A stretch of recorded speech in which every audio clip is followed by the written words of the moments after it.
Mapa long ride or short ride, pati pantrabaho, lagi natin ginagamit si Maxi. Kaya ito na yung oras para i-maintenance na natin siya. At palitan na rin natin yung mga dapat palitan dito. Isa na dito yung bearing na sira na. At yung nut dito sa may pulley drive face sa may bandang sigunyan. Una ko munang ginawa dahil ito yung pinakamadali. Nagpalit muna ako ng langis at napansin ko na konti na lang yung nakuha ko dito dahil sobra na ata yung milyahe na tinakbo ko rito. At Nok Voyager yung ginagamit kong langis para kay Maxi dahil 2,000 kilometers yung sulit na takbo ko para dito.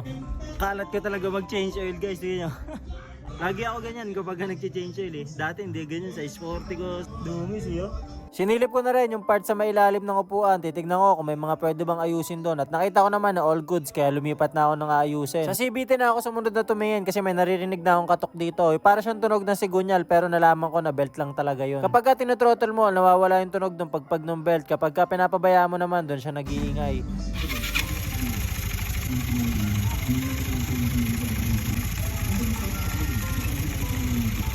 Sa totoo lang, alam ko naman na kung paano tanggalin yung ingay na naririnig na yun. Pero mas pinipili ko na lang ganito kasi daily use ko siyang ginagamit. Isa nga rin ata sa factor na to, yung kaya ng clutch lining. Kasi hindi napantay yung clutch lining ko sa may clutch housing. Ito yung part na kinakabahan ako kasi parang last time pa, lost thread na naman yung thread nung pulley nut natin. Eh, kailangan ko mag-maintenance ngayon. Kaya check natin din kung may mga motor shop ba nagtithread pa. Pero sugal na natin ngayon.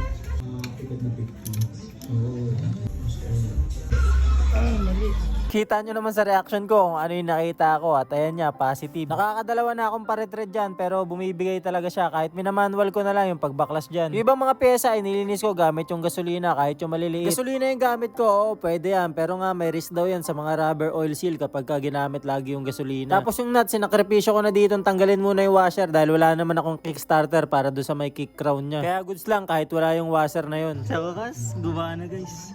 Pagtas ng rides natin, pa-retread na natin to sa solid. Kaya kung may alam kayo na nagre-retread ng back to standard size, comment down naman. Yung front mags natin may problema din kaya may maintenance din natin. Umaalog na to kaya yung bearing niya sa harapan papalitan na natin. Ganyan yung itsura niya kapag indication na sira na yung bearing, parang kumatas na kulay kalawang.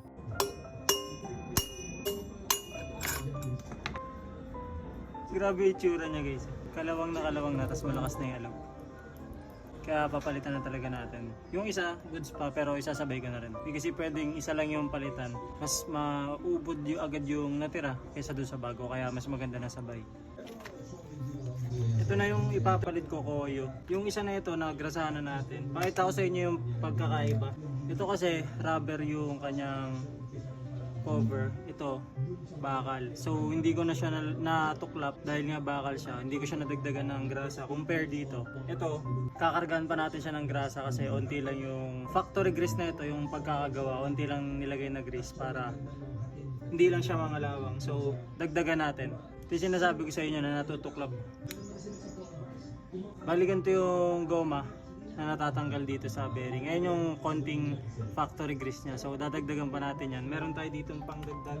Re-refillan pa natin. High temp na grasa na yung nilagay ko para matagalan siyang gamit at hindi masisira or matutunaw ka agad kapag ka ordinary grease. Kahit pa paano naman yung bakal ko or yung lumang bearing ay matagal din nagtrabaho sa akin. Nakapag long rides na ako na matagal. Bago ikabit yung mga pyesa na kailangan ikabit, nilinis ko muna yung mga kinalawang, yung mga nadamay. At same lang, kung paano mo binaklas, ganun mo lang din ikakabit. Kaya madali lang siya tandaan. All goods na.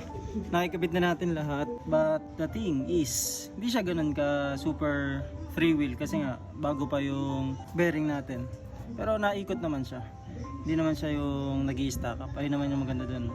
Sooner pagka nagamit natin na nagamit, magiging super free wheel din niya kagaya ng huli natin. Ganoon naman yun eh. Tapos yung alog dito, may alog kasi yan, ngayon wala na, sumasabay na yung ating front shock dun sa galaw ng ating wheel mags, mag wheel, kahit anong tawag dyan. Kasi wala na yung alog ng bearing doon na goods na. Yun, so far goods na. Wala na tayong problema. Ligpit na tayo ng mga gamit. Tapos, yun na. Okay na yan. Dito na lang.